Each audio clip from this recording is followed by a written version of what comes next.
Hey guys, welcome to another zany adventure of Hunkered Down with Seth. Speaking of adventures, we have an amazing improviser, somebody who's been traveling all over the globe, and you can check out her stories, her blogs, just any information that you would want at mymindfuladventure.com. Also, the Facebook group where you could be updated.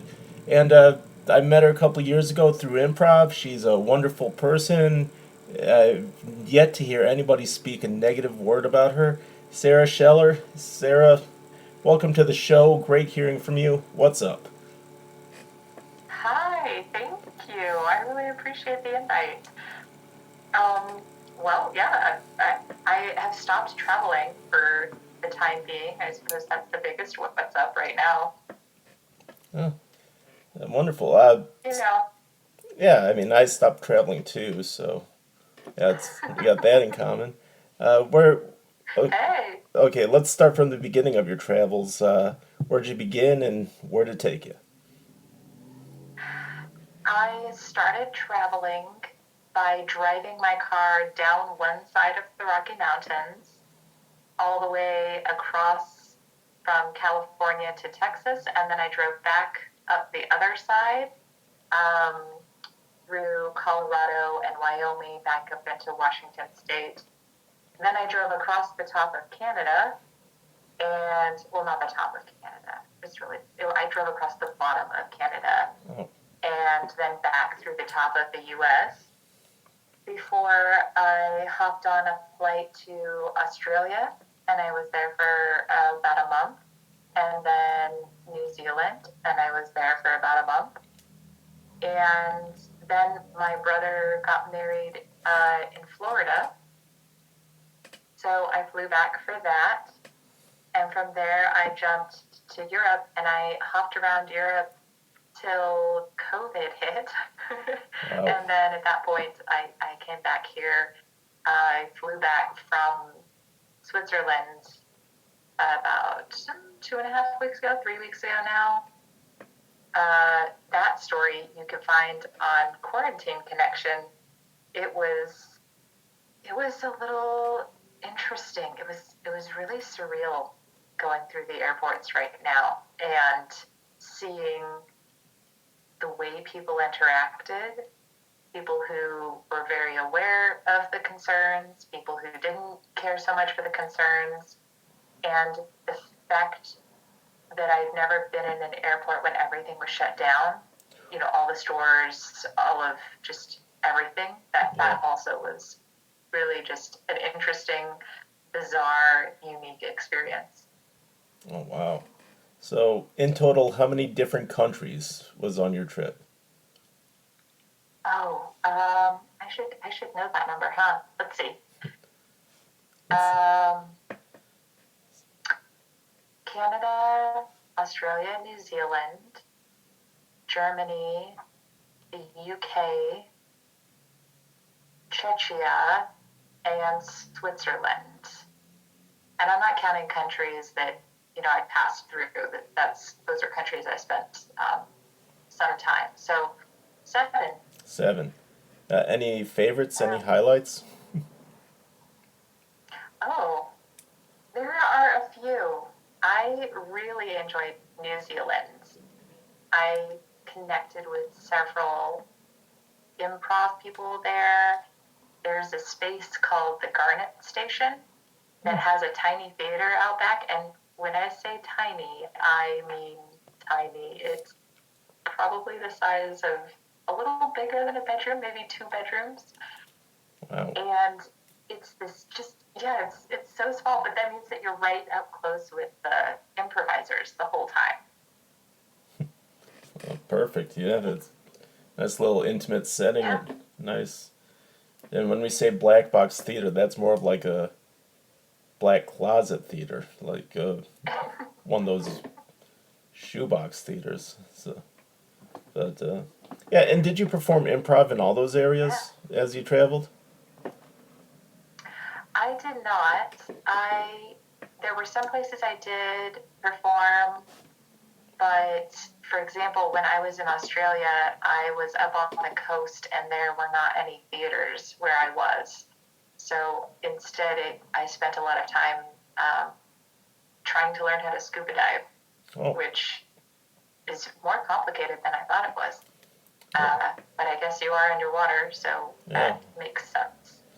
yeah, definitely. I mean, I've never scuba dived, but I assume that, some of the lessons, like if you notice that the little dial says this, get up for air because you're about to die. So little different things like that. Oh, so Yeah, for sure. yeah, so you traveled, and what was the weirdest thing you ate on these travels? Like, is there anything in England that, because I know England's big on eels and stuff. Do you any interesting things or anything comes to mind? I I don't know if this counts as weird, but mostly because the things that I remember eating are the things that I particularly enjoyed but didn't expect to enjoy. Hmm. So I am not a fan of gingerbread. I don't like it. I just don't like it. It's not my thing. But there is a gingerbread in Germany that is more of a sweet, chewy cookie, and it's definitely still gingerbready, but it's almost like a cross between an oatmeal cookie and a gingerbread cookie, and that was really good. Hmm. Um, and the other thing, like if I were to pair these two, which I wish I could, I think that it would be interesting. The absinthe from Czechia with one of those gingerbread cookies, I want to try that pairing so bad. Uh, I think that those are two flavors I thought I would hate. I don't. I think they're delightful. And I wonder how they would taste together. I would avoid that combo because if you do the absinthe, the gingerbread man might start talking to you and be like, "Oh, it's cannibalism if you eat me." I don't know. Haven't experienced absinthe too much, so just my thinking. That's a whole other ride in and of itself. I don't know. That could be fun. Although but guilt. I don't know. For that entire trip, the guilt that would be a lot of guilt I mean, there's because I wouldn't stop eating it. yeah, seriously, because sometimes if I eat like two pieces of cake, I feel guilty, but if I eat something that says "Don't eat me," that would be completely different. That's more of a survivor's guilt. You know, Oh yeah, it could also be just one. little gingerbread. It can be also one of those things where you're like, okay, I won't eat you, and then the gingerbread will be like, all right, well then I'm gonna eat you, and then 3 days later you're in a random canal in Europe saying, oh, the gingerbread people are after me. So I don't know. I mean, obviously that's exactly how it has to go, and then you just from there you can only keep running yeah, because they're determined. You know, yeah, and it's after, and the only way, after all, yeah. I mean, you end up after in all, oh man, I love that this lag is just enough to catch us repeatedly. It's great. yep. It's the thing with we're like level 100 improvisers, just constantly interrupting and then going, "Oops, sorry." And stopping at the same time so that we have that nice, lull in the conversation. Yeah, it's classic, man. We're just going back to our roots. Oh, absolutely. But I've always been awkward, so it's not like that far off from my interruptions. So so It's been something that's been interesting to get used to because my family is, my mom's side of the family is Italian, so they will all like I don't know if it's because they're Italian, but like that side of the family will talk over each other and have loud, fast conversations. And my dad's side of the family, um, who is German, they do not do that. People do not talk um, without having very intentional words to say. So it's been interesting during this time to try and tap in more to my dad's side of the family and make my words intentional and slower so that I don't create a confusing blurb of audio. It's been interesting. Yeah, my family, I got 3/4 Jewish, and then 1/4 also Jewish, so it's all just complaining from all sides. And throw in the fact that I have an older brother and two younger sisters, and growing up, I was very close with my cousins, like our dads, you know, who were brothers, obviously. They were in business together, so we would have the big Friday night dinners, and they had 4 kids. So I had to compete with 7 other kids. So I'm used to just interrupting whenever. You gotta be loud at that point. I mean, that's the only way you get heard over that many people. It actually helped my improv ability because you find the lulls. You know, when nobody's talking, then you just interject and then run. Yeah. Nice. You know, genetically, I was made for improv. It's just I don't like people, so I go the stand-up route. I could yell at more people that way. Made and trained for improv, channeled into stand-up comedy. It's a hell of a backstory, man. Not really. It's just boredom. No, You know, my backstory I is don't know. I dropped out of college at age 20 when I should have stayed in. That's my backstory. A lot of lot of regret on the educational side. I've been trying to use this time to educate myself more. Are you familiar with Udemy? I am not familiar with Udemy. It's like an online set of courses, and you can choose different courses to purchase. And I feel like they have sales all the time. So I Oh, just look for courses that I'm interested in, and then I wait until they drop to $10 a course. But I found that it's a great way to like. Um, anyway, you talked about education, and so I was like, oh, I'm trying to do that right now, and that's where I came from. yeah, I'd be smart if I did that, but the problem is I'm not smart, so I'm just spending most of my time on the Xbox. So Oh wait, what are you playing? I miss my Xbox. I am revisiting Skyrim.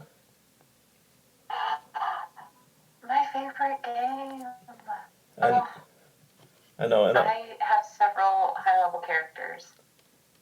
yeah, I got with this new Xbox. You could download mods. So what I do is I just get they got this potion of ultimate leveling, which just raises the levels to all your abilities to 100. So What?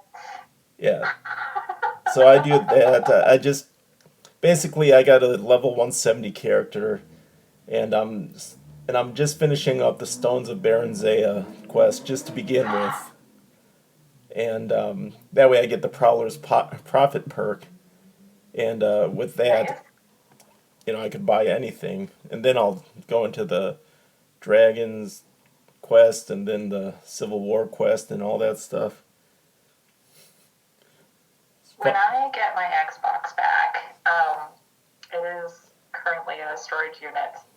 I'm gonna hit you up and ask you to tell me how to find those potions because I did not know they existed, and I would totally use that Well, to start a new character. the problem is it's all in the mods. It's not in the actual game. You got because when you get the Skyrim Special Edition for Xbox 360, you could download mods. So Oh, I think I might. Maybe I don't know. I know.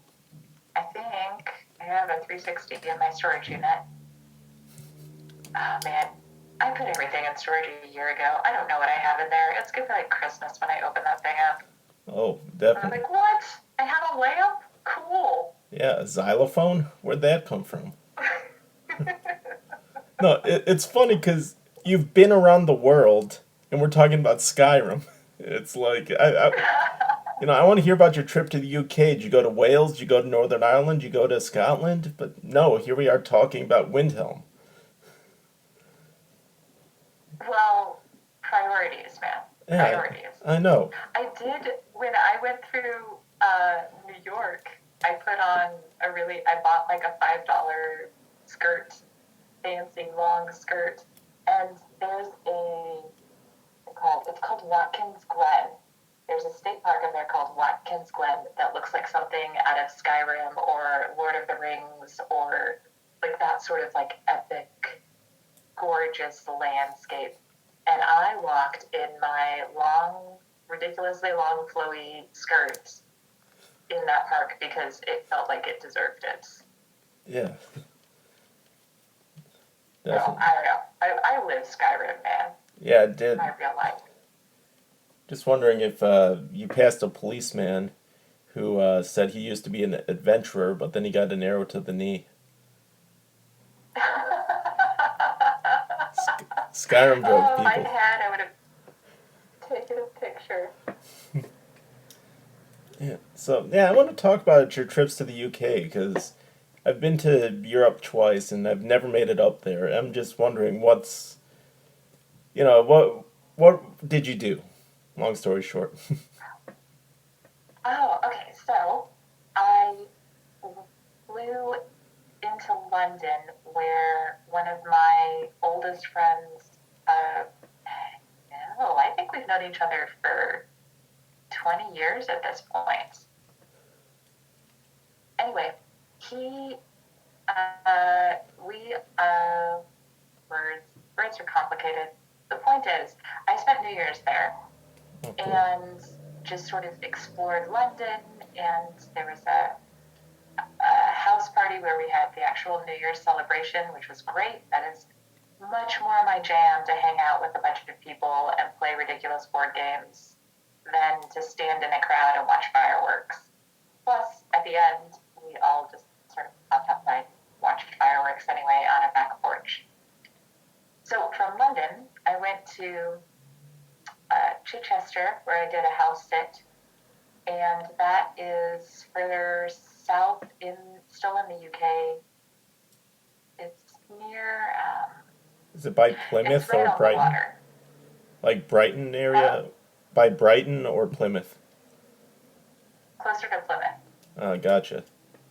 Yeah. It's kind of, yeah, yeah. It was gorgeous out there. Oh, And I was there for a couple of weeks, and then I went up to Bristol for another house sit.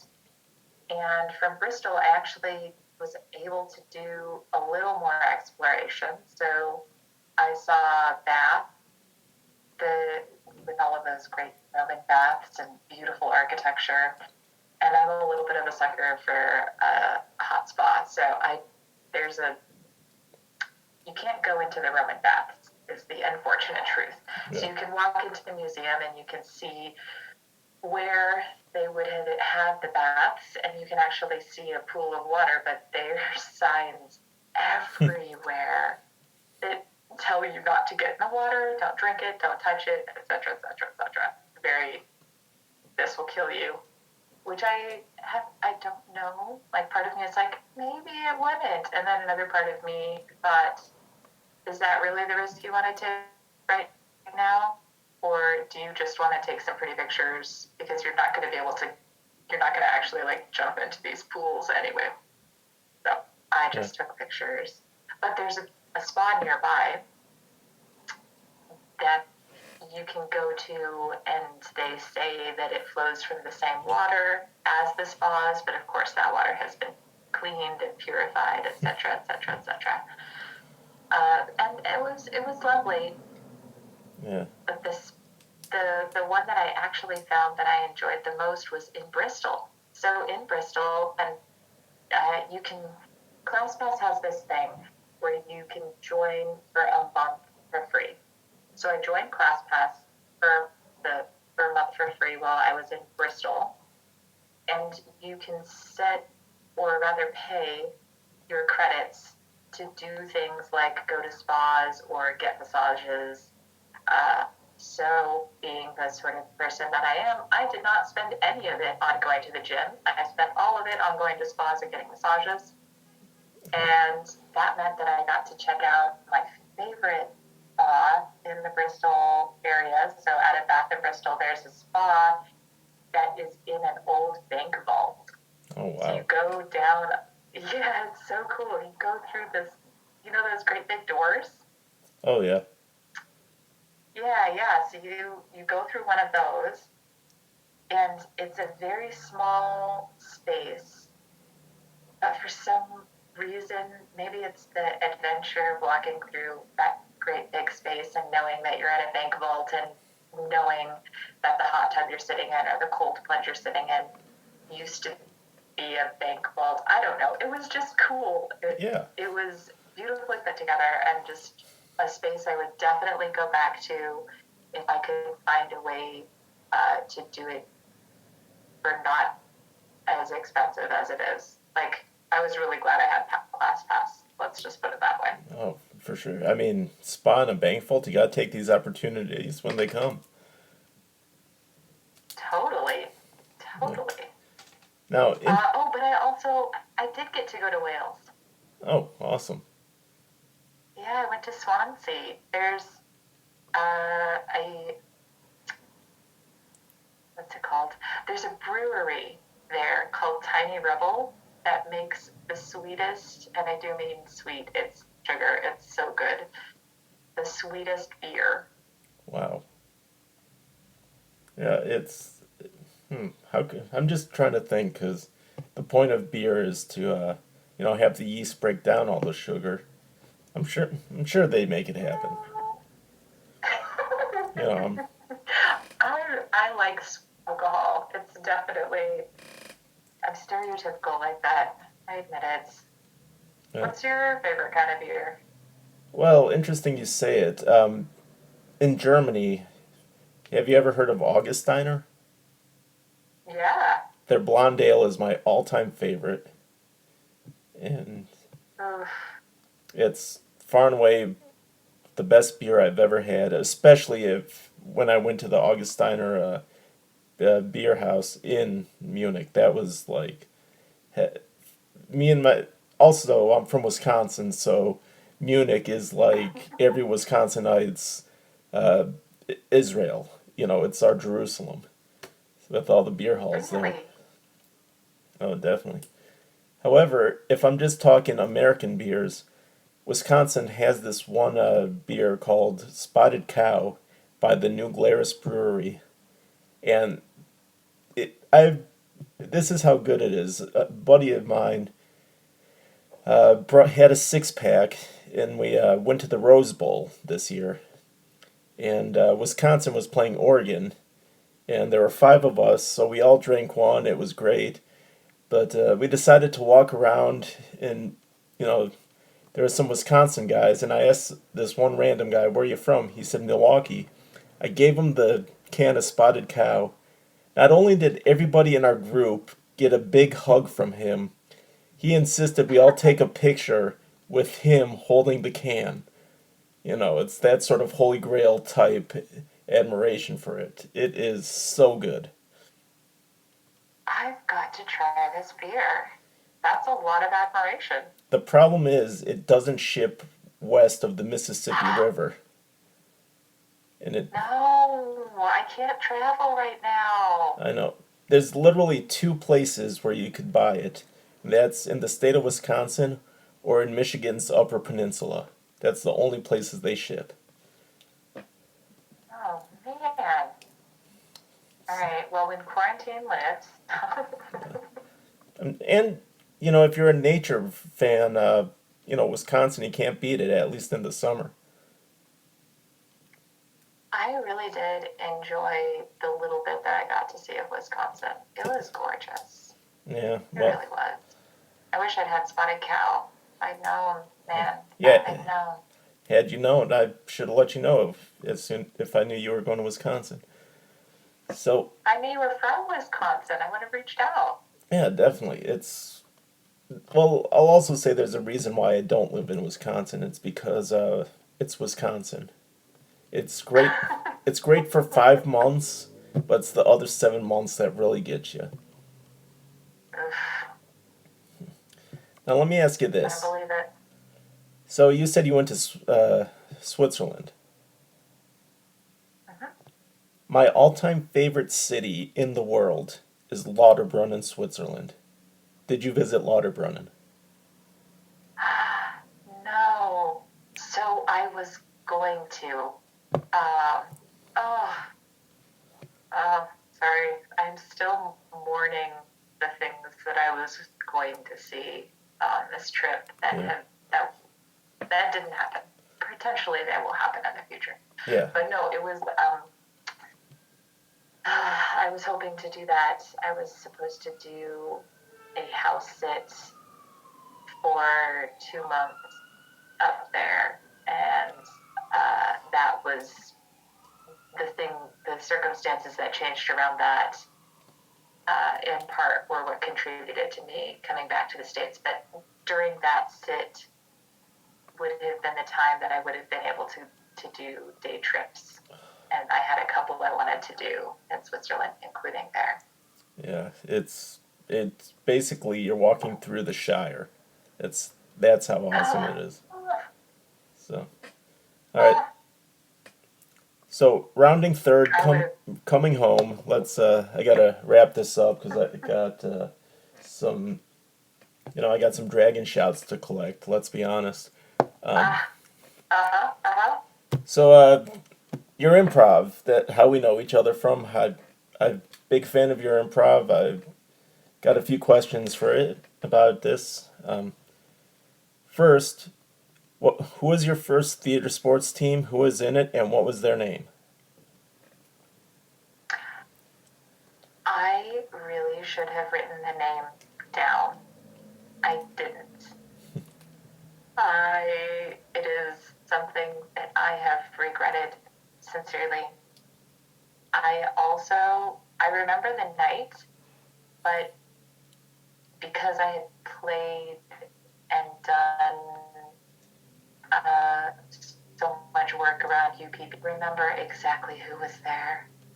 Uh, well, Like, I remember signing my name on the wall. I remember the game that we played where I was a driver and I hopped out of the car and then I pushed the truck and I was pushing somebody on the blocks across the stage, but I do not remember who it was or what our team name was. well, Oh, the odds are it was I know. probably Tiffany and Jay, or Jay. Just just playing the safe route because I don't think they do anything but that theater, and in fact they don't. So, I but believe it. yeah. So let's wrap up by asking you, what is your future improv plans, and what can we expect from the mighty Scheller franchise? Well, I have a show that's in the works that not that I'm directing it, but that I will be a part of. I'm not sure if it has been announced yet, so I'm not sure if I can say anything about it, but I would say stay tuned to the Mindful Adventurer Facebook page for more info. Of course. And I'm also working on integrating my stories from my travels into storytelling. So, sort of meshing that world of improv with all of the experience that I've had from this last year. That'd be a good improv show. Just someone tell their adventure story like 5 to 10 minutes up front, and then just have a 70-minute show based on that. So you could sort of like Oh, yeah. an ASCAT thing, but that'd be a blatant ripoff. But hey, that's show business. Inspired by, inspired by. Inspired by MyMindfulAdventure.com. definitely check that out. Sarah, always great talking to you. And if you want to hear more from Sarah, the mymindfuladventure.com. Definitely check it out. So, Sarah, thank you for everything. Always great talking to you. Thank you so much, Seth. This was a blast. Oh, for sure. All right. And